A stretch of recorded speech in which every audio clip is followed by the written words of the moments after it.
Halo, selamat datang kembali di Aku Aktor. Bagaimana kabarnya teman-teman? Semoga sehat selalu. Dan bagaimana? Apakah sudah menonton video-video kami yang sebelumnya? Di mana video yang terakhir kami membahas soal bagaimana caranya lolos casting. Yang mendengarkan di Spotify, alhamdulillah yang cukup banyak. Dan ya, seperti biasa, kalau teman-teman merasa bahwa ngedengerin podcast Aku Aktor cuman sekedar membicarakan soal teori ya, teman-teman bisa gabung aja ke program-program Aku Aktor yang lain yang saat ini memang sedang libur ya, untuk beberapa waktu ke depan akan libur. Tapi kita akan terus berusaha untuk mengadakan program-program latihan offline, terutama untuk teman-teman yang berada di area Jakarta Selatan dan sekitarnya. Silakan datang saja ke latihan Aku Aktor rutin salah satunya ya. Informasi lebih lengkapnya nanti bisa teman-teman lihat di story-nya Aku Aktor. Kalau belum ada informasi di story berarti sedang libur. Dan ya, begitu kira-kira opening acara kita pada malam hari ini, anjay. Kemarin kita udah sempat ngomongin soal bagaimana caranya lolos casting. Dan tentunya kami berharap teman-teman ya bisa sedikit banyak mempelajarinya ya. Dan bermanfaat untuk teman-teman. Terus sekarang kita akan ngebahas masih soal apa yang disebutkan di buku The Actor's Mirror yang ditulis oleh Adam Smith ya. Kita akan ngebahas soal sebenarnya sudah ada di judul, dan ini selalu jadi pertanyaan banyak orang ketika oke lah, lu udah ngajarin soal bagaimana cara mempersiapkan karakternya. Oke, bagaimana cara menganalisis, bagaimana cara menciptakan karakternya. Tapi gimana ketika kita sedang main? Apa aja yang harus kita lakukan? Waktu kita lagi take, apa yang harus kita lakuin pas take? Nah, Adam Smith membahas ini di bukunya. Ya, kita berusaha untuk mengambil nukilan-nukilan aja, anjay, jadul banget bahasanya. Kutipan-kutipan zaman dulu. Kutipan-kutipan zaman dulu. Ya, maksudnya kita ngambil kutipan-kutipan dari buku itu, terus kemudian kita akan jelaskan. Yang mana menurut saya, kutipan-kutipan ini sangat membantu sekali dan setidaknya saat ini, sampai sementara ini, saya sepakat dengan apa yang dibilang sama Adam Smith. Di kutipan yang pertama, si Adam Smith bilang gini, untuk menjawab pertanyaan apa yang harus aku lakukan ketika take. Dia bilang gini, repeat without repeating. Nggak susah ya bahasanya, kalau di bahasa Indonesia itu kayak mengulang tapi tanpa mengulang. Dalam pemahaman yang lebih dalam soal mengulang tapi tanpa mengulang, di bukunya Adam Smith itu kurang lebih penjelasannya gini. Dia bilang, ini harus dilanjut ya, karena kalau frase itu aja tuh agak sulit untuk memahaminya. Nanti penjelasannya akan lebih panjang. Lalu dia bilang, stop trying to control the result. Make each take truthful, alive, rooted. Jadi yang dimaksud dengan repeat without repeating, mengulang tanpa mengulang, itu artinya kamu tidak hanya sekedar mengulang garis, mengulang bentuk. Iya, bahwa dalam syuting film, continuity dalam bagian itu memang sangat penting. Tapi ada yang jauh lebih penting daripada sekedar mengulang bentuknya. Apa? Mengulang hidupnya. Mengulang perasaannya. Mengulang sensasi rasanya. Itu kenapa kemudian si Adam Smith bilang bahwa lu harus bikin setiap take itu. Setiap take ya. Kalau misalnya ada satu shot, jadi untuk teman-teman yang belum pernah syuting misalnya, gue jelasin ya. Kalau di film itu ada shot. Shot itu dari angle sebelah mana lu akan diambil. Dalam setiap shot itu ada take. Take itu akan berapa kali gambar dengan angle itu akan diambil. Nah, biasanya yang menyulitkan banyak aktor adalah ketika satu shot take-nya berkali-kali. Salah satu legenda mengatakan bahwa Stanley Kubrick di film The Shining dan film-filmnya yang lain. Satu kali shot bisa 250 lebih take. Stres nggak tuh aktornya? Banyak aktor yang tidak sepakat dengan Stanley Kubrick, dan kenapa kita harus sepakat dengan Stanley Kubrick? Terus kita balik lagi ke si Kang Adam ini ya. Jadi yang dia maksud dengan stop trying to control the result, aktor tuh selalu berusaha untuk mengendalikan hasilnya. Padahal sebenarnya kita harus tahu bahwa itu kenapa ada 4 tipe pengetahuan yang saya telurkan. Teman-teman bisa nonton video sebelumnya, 4 tipe pengetahuan itu.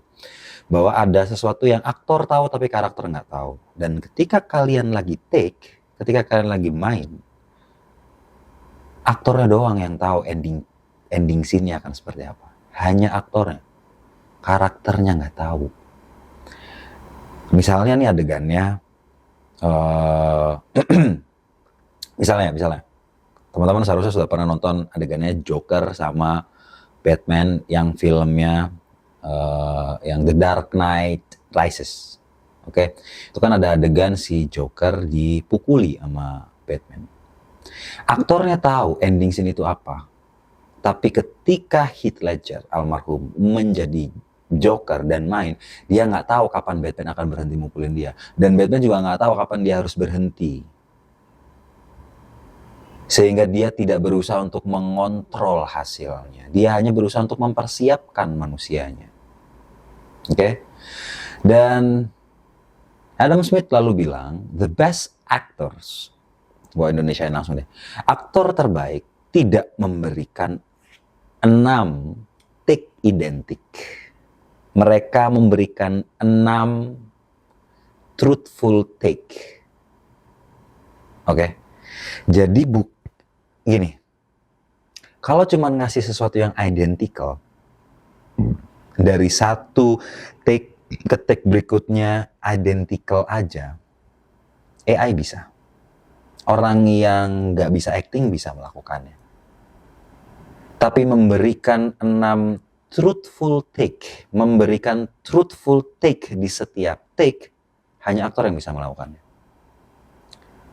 Dan gimana caranya? Dia bilang bahwa the pursuit of external consistency kills internal life. Ini kalau kalian berusaha untuk ngejar identical takes, take yang identik sama persis, itu jadi kalian ngejar external consistency. Dan external consistency menurut Adam Smith membunuh internal life, kehidupan yang ada di dalam. Kalian harus ingat bahwa kalau kalian ikut kelas acting manapun, pasti sering mendengar kata-kata kalian harus menjiwai karakternya. Kalian harus memberikan jiwa pada permainan kalian.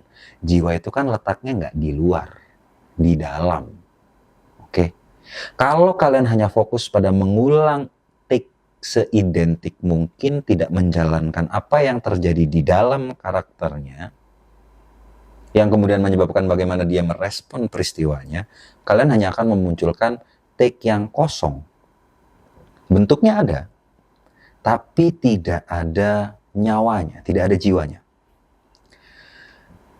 Adam Smith bilang gini, real emotion doesn't loop, it evolve.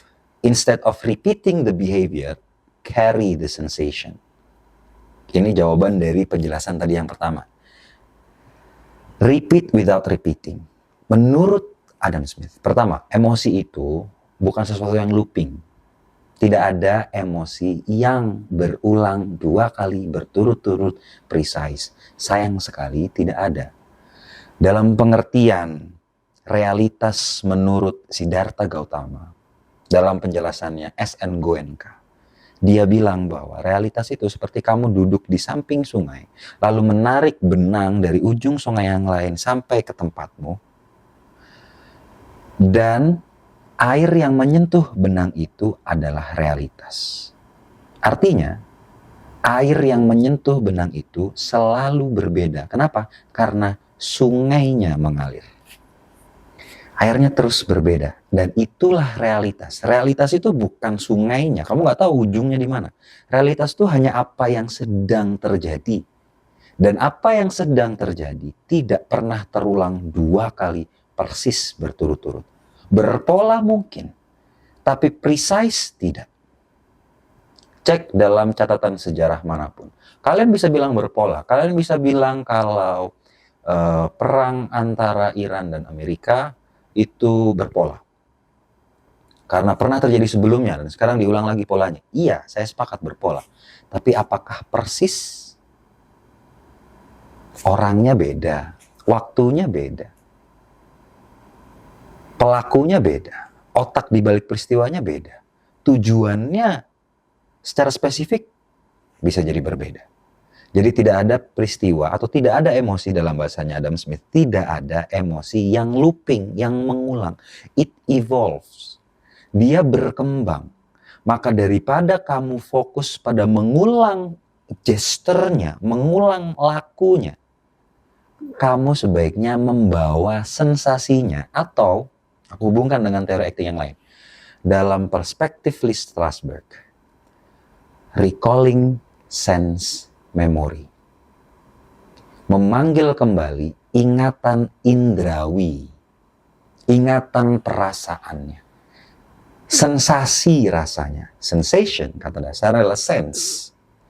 Jadi carry the sensation, artinya kamu tidak mengulang lakunya, tapi kamu mengulang apa yang tadi dirasakan oleh tubuhmu. Karena, ada maksud bilang, let the body remember what it felt like. Biarin tubuh lu mengingat gimana rasanya tadi. Sehingga ketika kamu sedang melakukan, take pertama, kamu sedang melakukan, lakukan sungguh-sungguh sebagai karakter. Biarkan tubuhmu dari ujung kepala sampai ujung kaki, dari luar ke dalam, itu mengalami perasaannya, mengalami sensasinya. Sehingga ketika kamu harus mengulang sensasinya, lebih mudah dilakukan karena tubuhmu mengalami seluruhnya. Paham? Lalu si Adam Smith bilang, aktor mencoba untuk mengingat apa yang mereka lakukan. Ketika aktor mencoba untuk mengingat apa yang mereka lakukan, itu bukan acting, itu koreografi. Iya, oke, gini. Kalau lu main film action, betul sekali, aku sepakat 1000% lu harus ngingat gerakannya, jelas. Karena sudah ditata, dikoreografikan demi keamanan lu, dan demi keamanan kawan main lu, dan demi kelancaran kerjanya, jelas. Tapi ketika kamu tidak melawan hal yang berhubungan dengan teknis, kamu tidak berkoreo. Kamu tidak mengkoreokan sesuatu. Kalau kamu hanya mengkoreokan sesuatu, nanti pada akhirnya, gini, ada orang yang bilang, kenapa repetisi harus dilakukan, pengulangan harus dilakukan? Biar jadi milik. Iya, pada satu titik akan jadi milik. Pada titik yang lain, akan membosankan dan tidak punya nyawa. Karena kamu terus mengulangnya. Kalau kamu berusaha untuk mengulang saja terus-terusan precise, itu persis apa yang dilakukan sama Stanislavski ketika dia pentas keliling di Amerika tahun 1920-an. Atau 1920-an lah. Dia memang berhasil pentas beberapa kali dan selalu bagus. Tapi ini Stanislavski sendiri yang bilang, iya sih, sama persis sih, bagus terus sih. Tapi kok tidak ada nyawanya ya? Itu kenapa kemudian dalam perkembangan keilmuannya, Stanislavski mengambil yoga dan prana untuk melengkapi apa yang sudah dia temukan. Lanjut ya. Adam Smith bilang, lanjutannya tadi ya, actors trying to remembering what they did, that's not acting, that's choreography. They're not chasing consistency, they're chasing integrity. Seharusnya aktor tuh ngejarnya integritas, bukan cuma sebatas konsistensi. Konsistensi penting, tapi nah gini, pemahaman soal integritas ini harus sesuai konteks. Maksudnya integritas ini gini, lu paham siapa karakternya, lu paham bagaimana pikir dan rasa karakternya berjalan, polanya lu paham. Nah, kamu tinggal menjalankan ulang saja. Yang terakhir Adam Smith bilang, now speak it again for the first time. Dan ini seperti yang dibilang semua guru acting yang pernah saya belajar. Ketika kamu dialogkan itu seolah-olah baru pertama kali didialogkan. Ketika kamu melakukan sesuatu, lakukan sesuatu itu seolah-olah kamu baru pertama kali melakukannya. Jadi jawaban dari apa yang harus kulakuin ketika aku take, be here, be now. Ulangi sensasi rasanya, upayakan untuk semaksimal mungkin membawa sensasi rasa. Mungkin tidak sama, tapi masih ada dalam spektrum yang sama. Itu kenapa kalau dalam teoriku, aku pakai pola nafas untuk membawa pada grafik yang sama. Dengan catatan, kamu punya kesadaran nafas dan kamu punya kepekaan yang tinggi atas perubahan nafas sekecil apapun. Karena itu akan sangat membantu. Dan ya itu tadi, speak it again for the first time. Ketika aku ngomong ini meskipun katakanlah let's say aku udah latihan sebelumnya untuk ngomong ini nih, tapi harus disadari bahwa aku sedang berbicara untuk pertama kalinya. Kurang lebih begitu teman-teman. Terima kasih. Semoga videonya bermanfaat untuk teman-teman dan jangan lupa untuk komen, tanya apa aja soal keaktoran. Mungkin kami bisa membantu menjawabnya dengan buku-buku yang pernah kami baca atau berdasarkan pengalaman saya. Dan share tentunya video ini dan subscribe. Kurang lebih begitu. Dan seperti biasa, saya Ben Bening bersama Jeremy Allen White, Cillian Murphy, Joaquin Phoenix, and the one and only Daniel Day-Lewis menunggu kalian semua di Actors Award. Terima kasih, sampai bertemu di video aku aktor berikutnya. Viva Aktor!